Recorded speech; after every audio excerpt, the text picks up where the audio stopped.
Hello guys! May tatanong lang sana ako sa inyo if what for example, meron kayong friend or let's say best friend, classmate, kahit sino pa yan na may boyfriend or girlfriend. Okay? And kayo, wala kayo nun. Wala kayong boyfriend or girlfriend, whatever. Wala kayo nun. Okay yun eh. I don't need a boyfriend, so it's okay.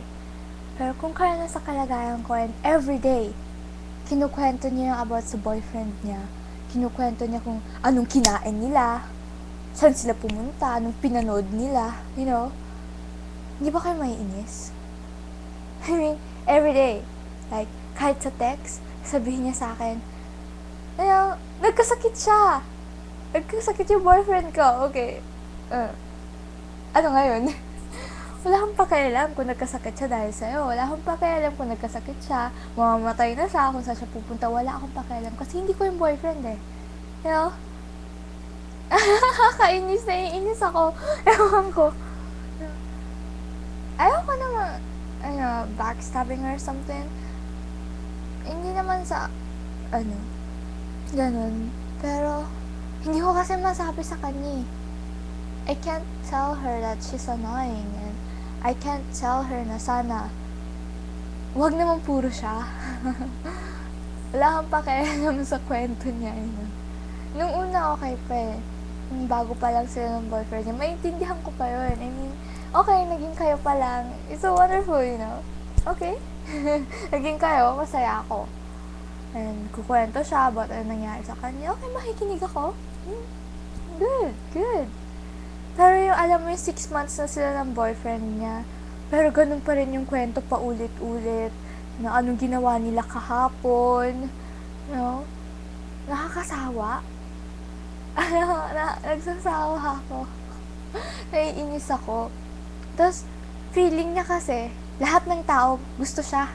I mean, magkasama kasi sila ng boyfriend niya sa trabaho eh. Sa work.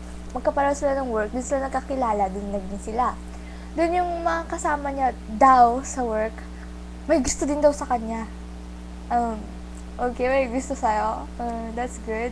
After nun, panay sabi niya sa sarili niya, ang ganda ko kasi. What? Iba kasi yung iba yung maganda sa malandi. Alam mo yun? Like, pag nagka-boyfriend siya, I don't want to say this, but, they do it.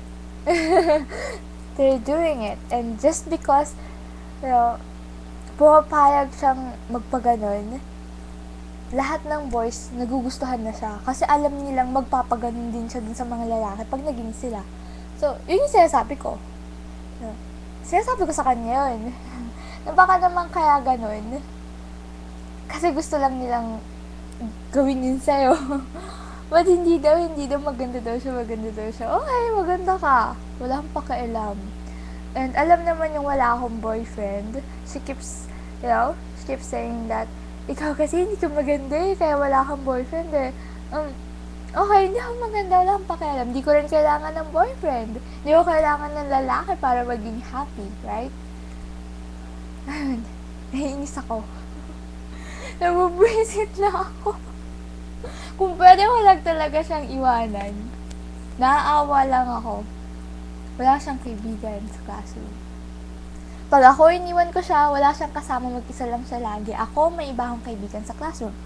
So, kung hindi lang talaga akong mabait. Pangat din naman sinasabi ko sa sarili ko na mabait ako. Pero naiinis talaga ako. Wala akong mapagsabihan.